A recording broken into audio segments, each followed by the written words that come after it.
Привет, мои дорогие! Сегодня пораньше запишу, но пораньше для себя, потому что завтра мне надо ехать к адвокату. И есть хорошая новость, доченька уже может присаживаться. Ненадолго, но уже может присаживаться.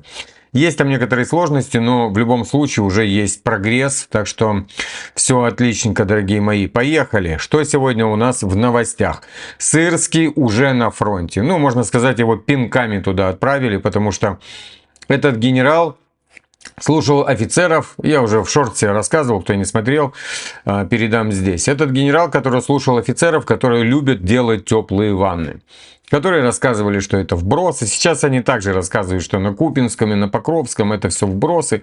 Не слушайте. Ну вот Сырский лично обещал, что будет деблокировать ВСУ.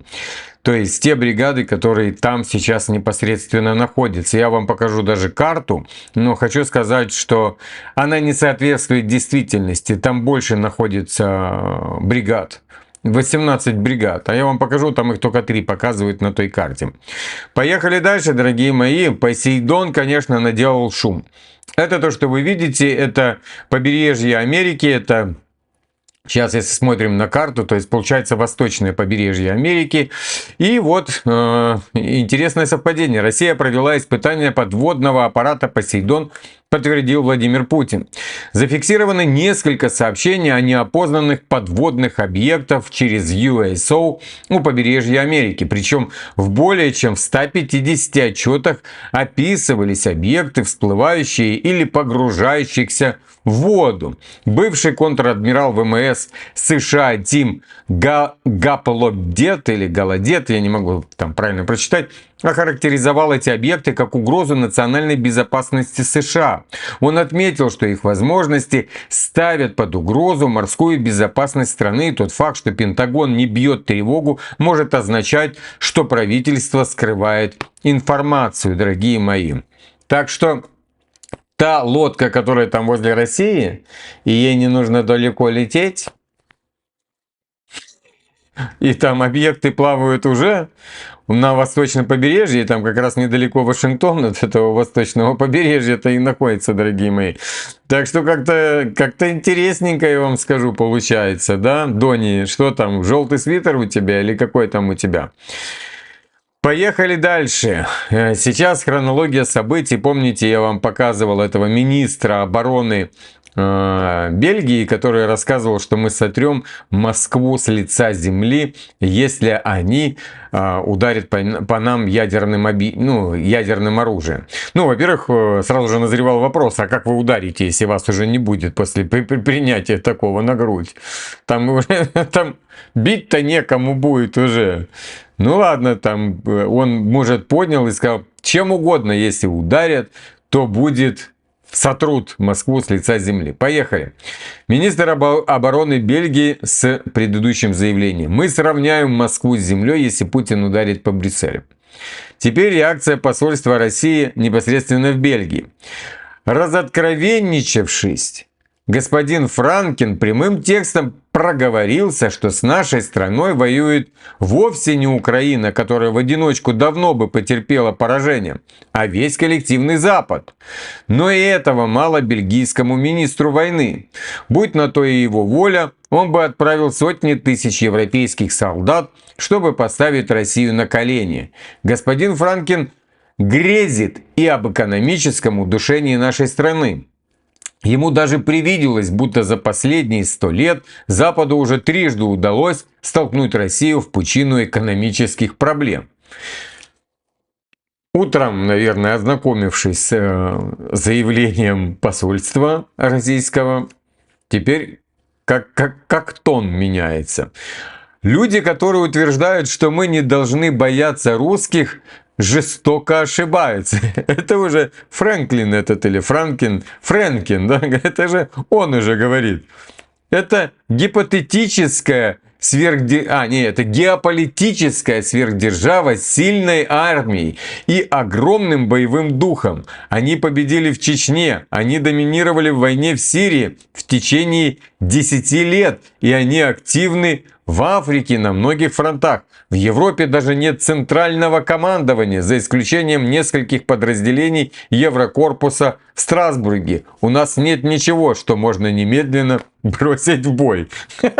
Что это такое? Что это? Это укус Украины, знаете, по переобуванию. Где-то Зеленский покусал всех. Какой-то, я не знаю, зараженный стал Евросоюз весь. Сейчас хочу включить Столтенберга. Это бывший глава НАТО. Но хочу его включить, просто показать, как выглядела старая элита. Как... Просто посмотрите и все. Call Russian Foreign Minister Sergei Lavrov a unique combination of an elegant diplomat and a bully. And you also write that he insulted you at one point in a meeting. Why am I even sitting here, he said. You have no opinions of your own, Stoltenberg. You say only what your bosses permit you to say. How shocking was that? It was not very shocking, but because that had been more or less his style for a long time. But this particular meeting was a bit worse than the others. But on the other hand, I continue to believe that at some stage we need to talk to Russians. It's possible to talk to the Russians, even if they are rude in the way they are in some of those conversations. Сейчас переведу. Журналистка задает довольно-таки провокационный вопрос по поводу вот, разговоров и грубости русских. Как статья называется, что генсек НАТО пожаловался на грубость русских, хотя на самом деле нет. В своей книге вы называете Сергея Лаврова уникальным сочетанием элегантного дипломата и задиры. И еще вы пишете, что однажды он вас оскорбил во время встречи. Он сказал: «Почему я вообще тут сижу? У вас, Столтенберг, нет собственного... у вас, Столтенберг, нет собственного мнения. Вы говорите только то, что вам разрешит начальство». Насколько шокирующе это было для вас? Ну и это вот именно старая школа дипломатии, которую вот сменили вот эти вот черти. Мерцы, Макроны, этот плешивый сейчас Рюте, который там находится вместо Столтенберга. Такая тяжелая выговорить Столтенберг. Это не было шокирующим, потому что такой стиль общения у него был уже давно. Но та встреча была немного хуже остальных. Тем не менее, я по-прежнему считаю, что на каком-то этапе нам нужно поговорить с россиянами. С русскими можно говорить, вести диалог, даже если они бывают грубыми в общении. Вот это называется дипломатия, потому что дипломатия сильнее любого оружия, на самом деле. И Путин это доказал, на самом деле. А сейчас послушаем речь Путина, которую он давал сегодня по поводу пленных, дорогие мои. Потому что все же там говорят вокруг вбросы. Ну вот, пожалуйста, слушай. Только одно, чтобы с украинской стороны не было никаких провокаций. Мы готовы прекратить боевые действия на определенное время, на несколько часов, на 2, на 3, на 6 часов, с тем, чтобы группы журналистов могли зайти в эти населенные пункты, посмотреть, что там происходит, поговорить с украинскими военнослужащими и выйти. Мы готовы в определенные точки их подвести, с тем, чтобы с той стороны украинские военнослужащие их приняли. Самое главное – это избежать провокаций с украинской стороны, с тем, чтобы там какой-нибудь дрон не прилетел, кто-нибудь из этих журналистов не пострадал, а потом попытались бы на нас свалить это происшествие. Нам это не нужно, мы наоборот готовы сделать все так, как я сейчас говорю. Вопрос только в том, готова ли к этому украинская сторона. Ну, как видим, туда отправили Сырского, точнее, он сам туда решился отправиться, потому что, ему грозило бы попа. То есть, они бы его в тюрьму посадили, а все на него как на козла отпущения. Он, в принципе, и выглядит как козел, но дело не в этом. Он понял, что пахнет жареным, что он там выслушивал эти песни любителей делать теплые ванны, и сам туда поскакал показывать, как он будет. Я вам покажу даже это. Так, все мы помним, что Трамп там делает свое азиатское турне, заезжал в Японию и ржал над этой министром, да, премьер-министром Японии, которая впервые стала женщина. Япония проигнорировала ультиматум США по российскому газу. Премьер-министр Японии Санээ Такаичи отвергла требования администрации Трампа о полном прекращении закупок российского сжиженного газа, как сообщает Reuters. Японское правительство открыто отказалось выполнять указания Вашингтона, сославшись на угрозы для национальной экономики и энергетической безопасности. То есть, видим еще для чего Трамп туда катался, да? То есть, вы что, не покупайте ничего у России, не покупайте, не покупайте. Российские поставки занимают около 9% японского импорта СПГ. Ключевые корпорации Mitsui и Mitsubishi сохраняют участие в проекте «Сахалин-2», демонстративно игнорируя санкционное давление. В Токио четко обозначили позицию. Любые уступки США возможны только при условии, что они не наносят ущерб экономическим интересам и энергетической стабильности Японии. Решение японского правительства свидетельствует о растущей самостоятельности Токио в вопросах энергетической политики. Ну, давайте так. Японцы сдались не США, это мы уже обсуждали. Они сдались Советскому Союзу. Это раз. Во-вторых, вот они быстренько подписали какой-то договор с Россией. Перед тем, как туда ехал Трамп. Быстренько подписали. И я бы все-таки выкинул из БРИКСа Индию и засунул туда маленькую такую, ну вот, Японию, да, со стержнем. С этой веселой женщиной, я думаю, Путин с ней встретится по-любому, потому что выглядит она такая. Так, ну и на сегодня, ну, я думаю, что уже это будет не актуально, когда вы будете смотреть эти новости, но говорили, что Россия планирует задействовать 9 бортов Ту-95МС, Ту-160 с аэродромов Оленя и Энгельс, до 6 бортов МиГ-31 с ракетами «Кинжал» с аэродромов Саваслейка, не знаю, и Ахтубинск. До 4 морских носителей ракет «Калибр» с пункта базирования в Новороссийске. Около 1000 ударных дронов. Это после 160 дронного налета, который был 2 дня подряд они делали. На Москву, потом еще раз на Москву, ну и побили там МПЗхи. Это вот на данный момент сейчас уже там полетели дроны, которые уже там через Херсон начали заходить там на Днепр. Ну, короче, маневрируют со всех сторон, пытаются обмануть. В Киеве уже на момент записи мигал свет. Доченьку уже спустили вниз туда в бомбоубежище, потому что ожидают реальный удар, очень сильной ответки. Ну, у Зеленского турне. Он катается где-то там по туалетам своим, вы знаете. И по разным там королям он любит покататься, когда идут ответочки. Ну, поехали дальше. На участок фронта в районе Красноармейска, Покровска, да, сегодня прибыла группа штабистов из Киева, а также главком Сырский с сопровождением. Задача, поставленная ставкой Зеленского, деблокировать котел. Так что, дорогие мои, вот и карту я сейчас вам покажу, какая.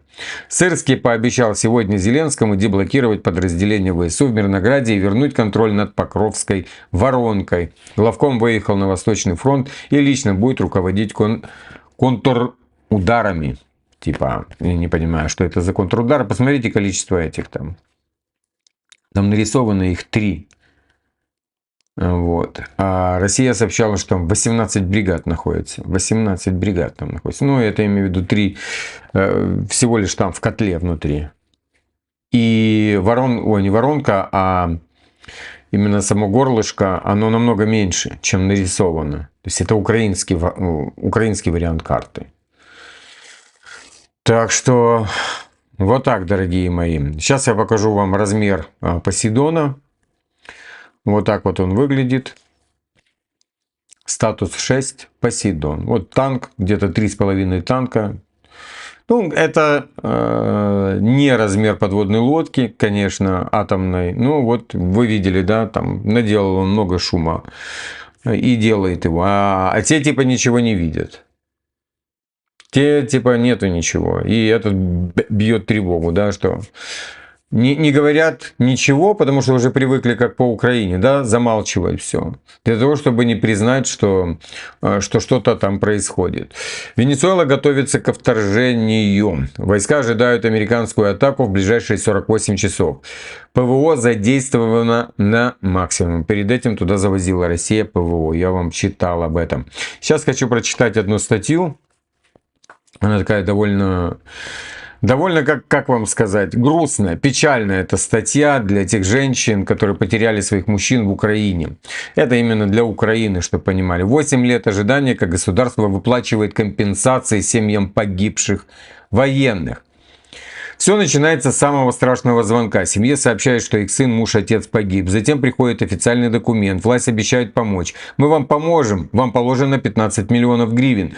Для семьи это не просто деньги, а шанс выжить, вырастить детей, оплатить обучение. Но получить эти деньги, выплаты почти невозможны. Депутат, это от партии Порошенко, Федина, недавно заявила, что раньше семьи погибших ждали компенсации до 3 лет, а теперь до 8. Прогресс растянется на годы, процесс точнее, говорит Федина. При этом семьи должны постоянно проживать на территории Украины, чтобы они не выезжали.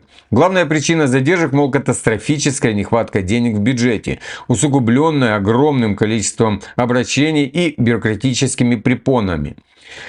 Даже те, кто по закону должен получать выплаты первыми, оказываются в самом конце бесконечной очереди. Но дождавшись конца, можно не получить ничего. Юристы компании, я не буду ее рекламировать, перечисляют случаи, когда выплаты не назначаются. Это вообще трэш. Если смерть наступила от болезни, что после 3 лет на войне в нечеловеческих условиях стало, к сожалению, распространенным явлением.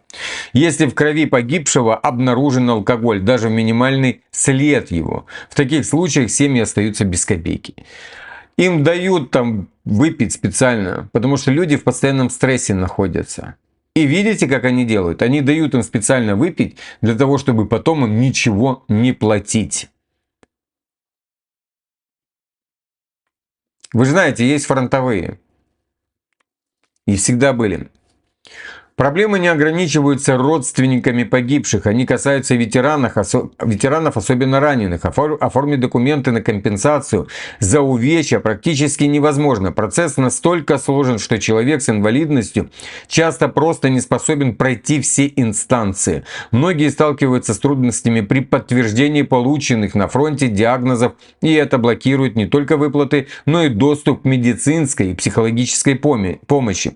С одной стороны, семьи погибших годами ожидают денег. Через 8 лет с учетом инфляции эти 15 миллионов могут обесцениться в несколько раз. Я скажу просто, они сбегут. Никто ничего не получит. Они просто убегут. Они поймут, что все, корабль утонул, и убегут. С накраденными вот этими миллионами, миллиардами и так далее.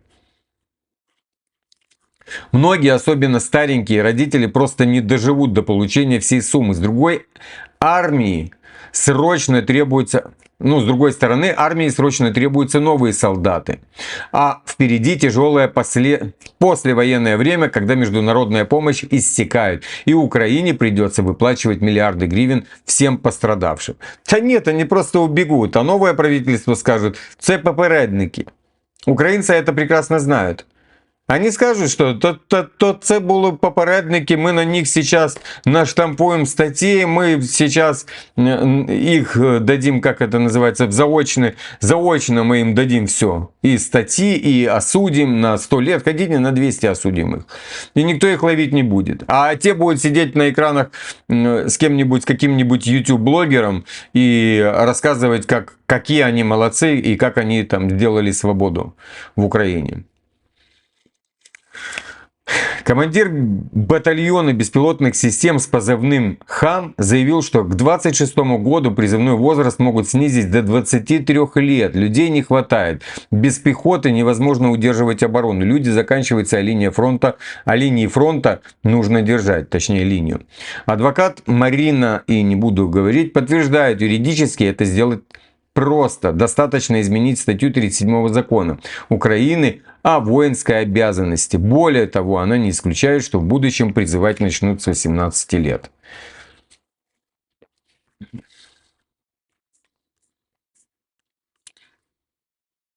Что еще мне сказать? Ермак лично собирает генералов, чтобы не допустить разгрома ВСУ.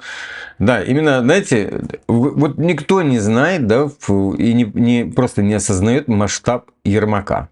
Это продюсер 95-го квартала.